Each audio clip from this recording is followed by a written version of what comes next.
ಈಗ ಒಂದು ಕೆಲಸ ಮಾಡಿಸಿ ಸರ್, ಈಗ ಸದ್ಯಕ್ಕೆ ಮಾಡೋದು ಬೇಡ. ಅವ್ರು ಹೇಳಿದ್ಮೇಲೆ ಮಾಡೋದು ತಪ್ಪಾಗ್ತದೆ.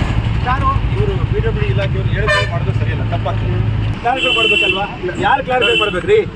ನೀವು ಮಾಡ್ಕೊಳ್ಳೋ ಕೆಲಸಗಳಿಗೆ ನಾವಿಲ್ಲಿ ನಾವು ಪಬ್ಲಿಕ್ ಮಾಡಿದ್ದಾರೆ. ಯಾರು ಮಾಡಿಲ್ಲ ಸರ್.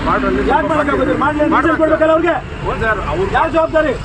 ಈಗ ಜಯಮಂಗಲದಿಂದ ಸಂಪಂಗಿರ ಬಾರ್ಡ್ರೊಳಗೆ ಏನು ಹಳ್ಳಗಳು ಬಿದ್ದಿದ್ದಾವೆ ಆ ಹಳ್ಳಗಳನ್ನು ಈ ಒಂದು ವಾರದೊಳಗಾಗಿ ಗುಂಡಿಗಳನ್ನು ಮುಚ್ಚಿ ಸಾರ್ವಜನಿಕರಿಗೆ ಅನುಕೂಲವಾಗುವಂಥ ರಸ್ತೆ ಸಂಚಾರಕ್ಕೆ ಅನುವು ಮಾಡಿಕೊಡಲು ಒಂದು ವಾರದೊಳಗೆ ಕೆಲಸ ಮಾಡಿ. ನೀವು ಯಾರು? ನಾನು AW. ಯಾವ ಅನುದಾನದಲ್ಲಿ ರಸ್ತೆ ಮಾಡಿಸ್ತೀರಾ? SSPP ಅನುದಾನದಲ್ಲಿ ಅಮೌಂಟ್ ಇದೆಯಾ? ಅಮೌಂಟ್ ಇದೆ. ಎಷ್ಟಿದೆ? ಅಮೌಂಟ್ ಇದೆ. ಅದರಲ್ಲಿ 4 ಕೋಟಿ ಉಳ್ಕೊಂಡು ಉಳಿದಿದೆ. ಓಕೆ. ಅದರಲ್ಲಿ ಪ್ಯಾಚ್ ವರ್ಕ್ ಏನು ಮಾಡಬೇಕು ಅವರ ಕಾಂಟ್ರಾಕ್ಟ್ಗಳಲ್ಲಿ 4 ದಿವಸ ಒಳಗಡೆ ನೀವು ಒಂದು ವಾರದ ಒಳಗಡೆ ನೀವು ಮಾಡ್ತೀರ ಅಂದರೆ ಅದು ಮಳೆ ಬಂದರೆ ಪ್ಯಾಚ್ ವರ್ಕ್ ಸ್ವಲ್ಪ ಲೇಟ್ ಆಗುತ್ತೆ. ವೆಟ್ ಮಿಕ್ಸ್ ಅಂತೂ ವೆಟ್ ಮಿಕ್ಸ್ ಹಾಕಿ ಪೂರ್ತಿ ಮಾಡಿಕೊಡ್ತೀನಿ. ಇದಾಗ್ತಾ ಇದ್ದಂಗೆ ಮಳೆ ಮುಗಿದ ತಕ್ಷಣವೇ ಪ್ಯಾಚ್ ವರ್ಕ್ ಏನಿರುತ್ತೆ ಅದನ್ನ ಹಾಕಿ ಸಂಪಂಗರದಿಂದ ನಮ್ಮ ಜಯಮಂಗಲ ತನಕನೂ. ಈಗ 4 ಕೋಟಿ ಅನುದಾನ ಉಳಿಕೆ ಆಗಿದೆಯಲ್ಲ, 2 ವರ್ಷದಿಂದ ಉಳಿಸಿದಿರಲ್ಲ, ಅದು ಎಷ್ಟು ಒಳಗಡೆ ಕಂಪ್ಲೀಟ್ ಮಾಡ್ತೀರಾ?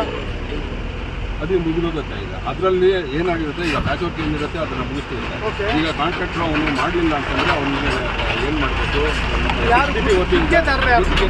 MS ಪಾಟೀಲ್ ಅವ್ರಿಗೆ ಲೆಟ್ರ್ ಮಾಡಿ ಅವ್ರನ್ನ ಕರೆಸಿ ಮಾತಾಡಿ SSPP ಅವ್ರನ್ನ SC ಜೊತೆ ಮಾತಾಡಿಸಿ ಅವ್ರು ಕೆಲಸ ಮಾಡ್ತಾರೆ, ಕಾಮಗಾರಿ ಮಾಡಲ್ವಾ ಅದ್ರ ಬಗ್ಗೆ ಇದು ಮಾಡ್ಕೊಂಡು ಪ್ಯಾಚ್ ವರ್ಕ್ ಅಂತ ನಾನು ಮುಗಿಸ್ಕೊಡ್ತೀನಿ. ಇದು ಎಷ್ಟು ಮಟ್ಟಕ್ಕೆ ಇದು ನೆರವೇರುತ್ತಂತ ಗೊತ್ತಿಲ್ಲ.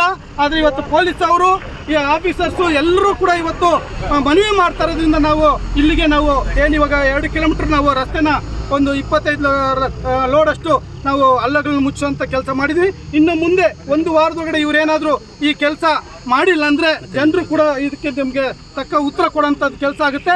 ಆದಷ್ಟು ಬೇಗ ಅಧಿಕಾರಿಗಳ ಮೇಲೆ ನಂಬಿಕೆ ಇದೆ.